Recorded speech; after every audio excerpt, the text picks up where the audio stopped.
It is Nyota, your adaptability coach and leadership strategist, coming to you with tips and tricks to be more adaptable in your everyday lives, using your hard-earned skills that you've earned to be more adaptable in your homes, in your careers, and in your businesses.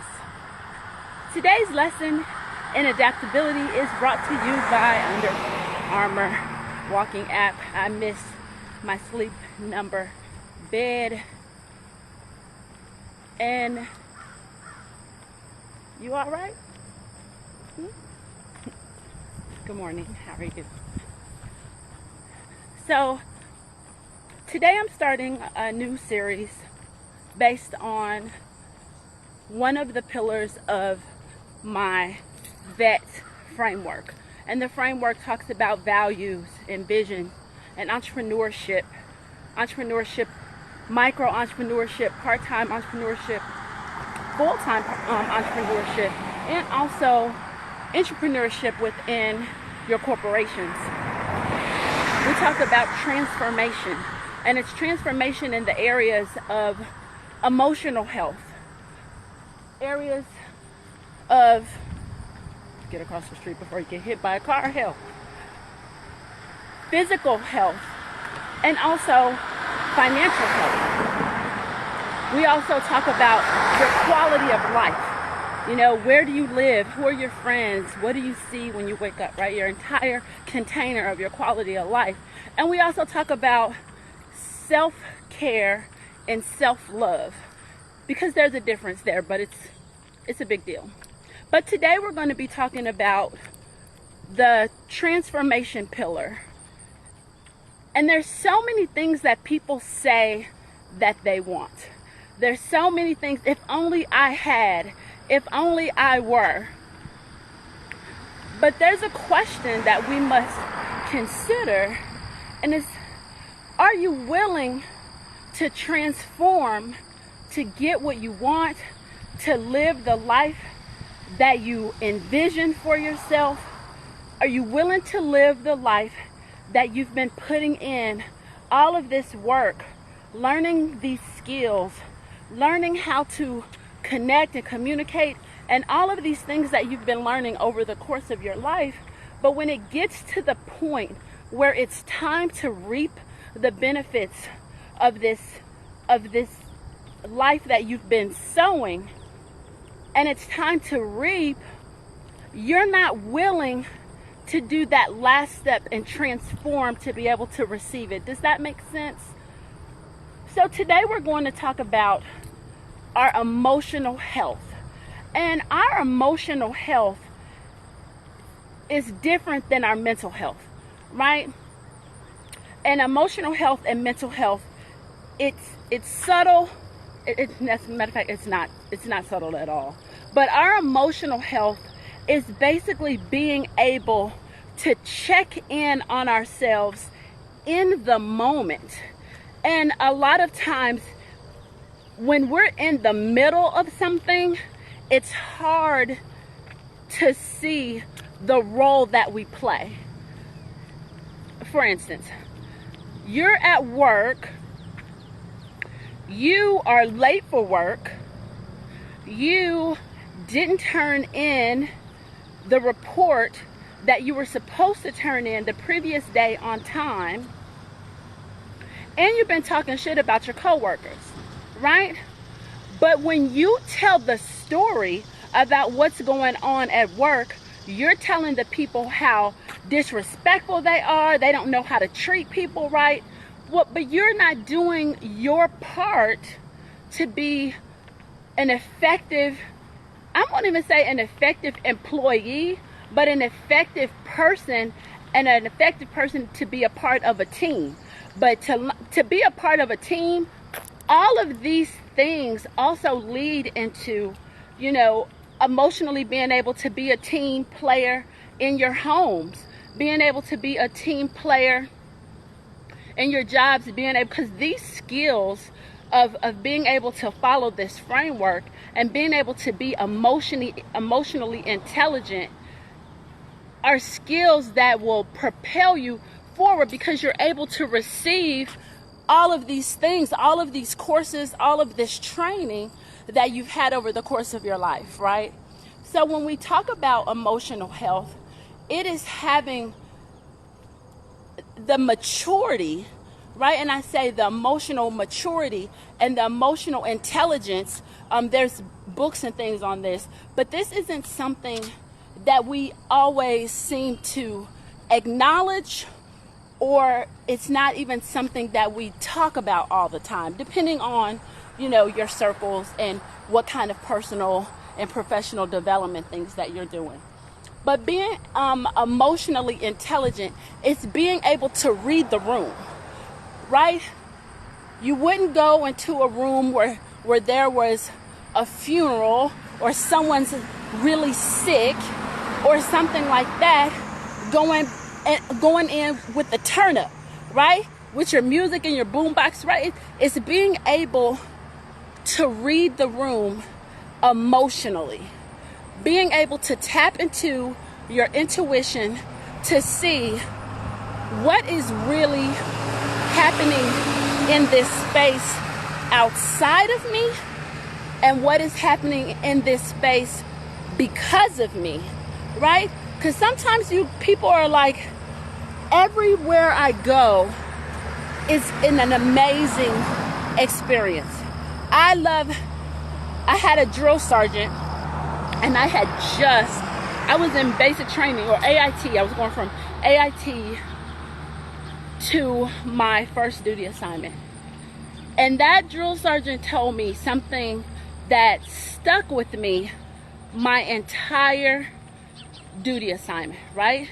They're like, every duty assignment will be like your favorite duty assignment, right? And so every duty assignment that I went to, like, I loved the duty assignment, right? Like, everywhere I go, I loved every place that I've lived. Okay, so there was that one unit, okay? There was that one unit that they broke up. There was that one, okay, but I was in the military for 22 years, right? And only one unit wasn't it, okay?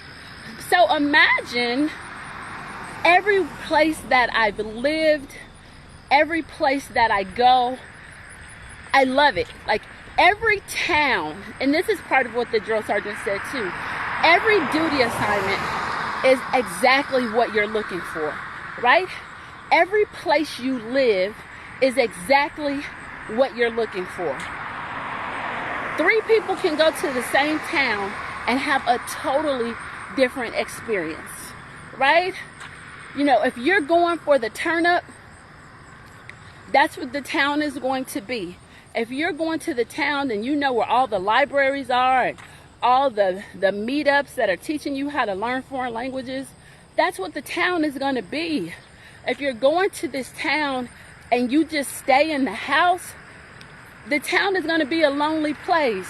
So part of that is where we are in our emotions.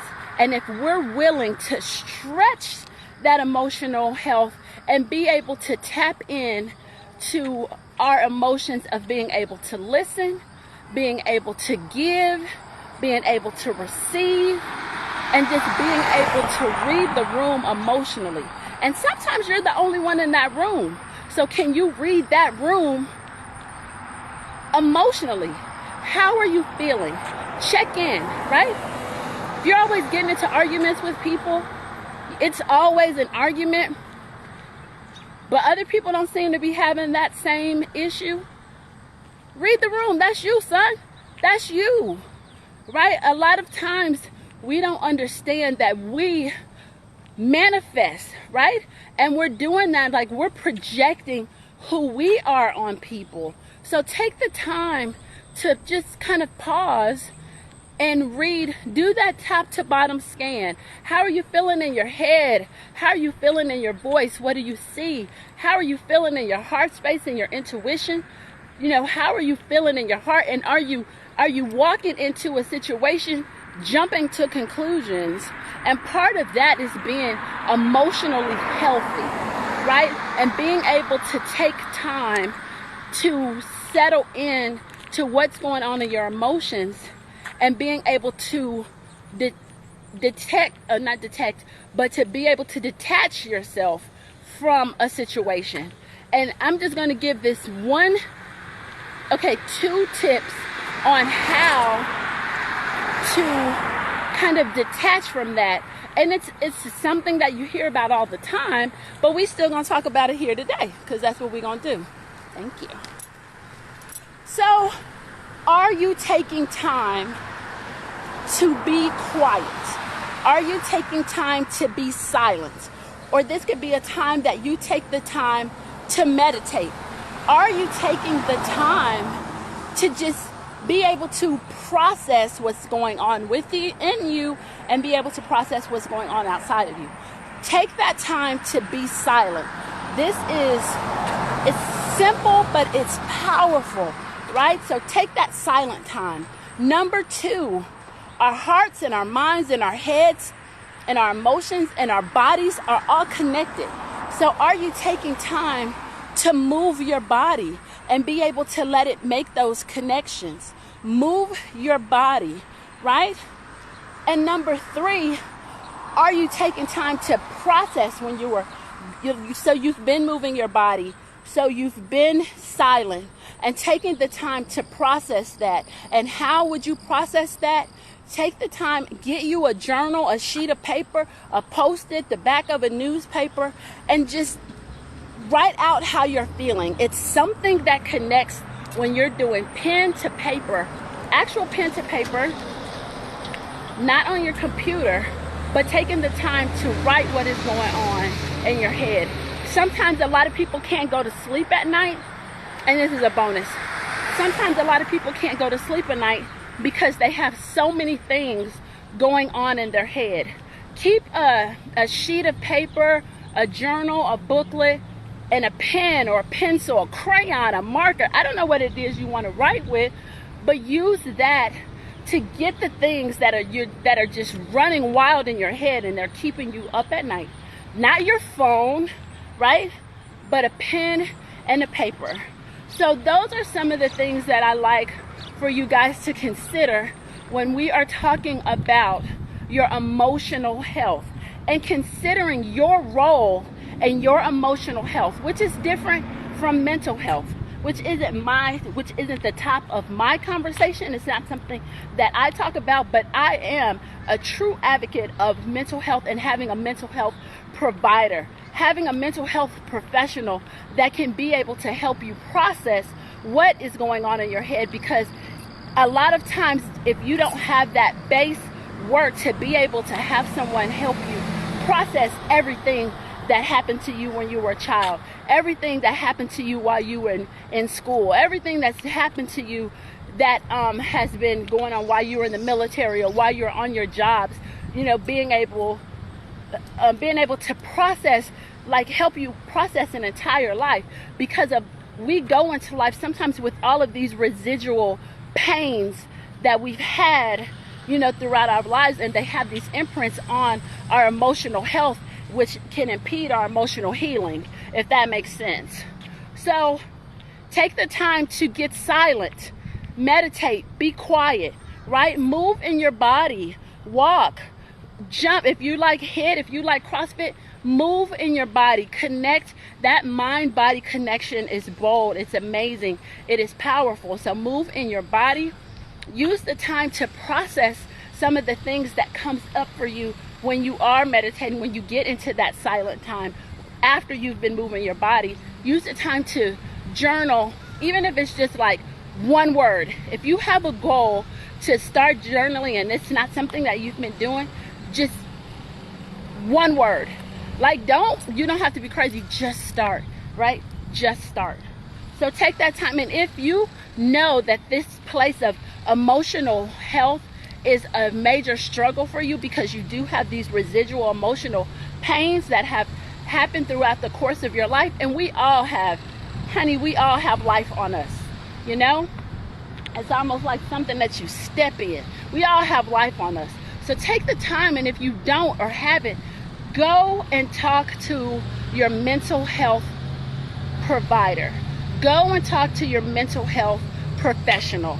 Find one. It is important. It can save your life. And when I say your life, it's the life that you want to live. Okay?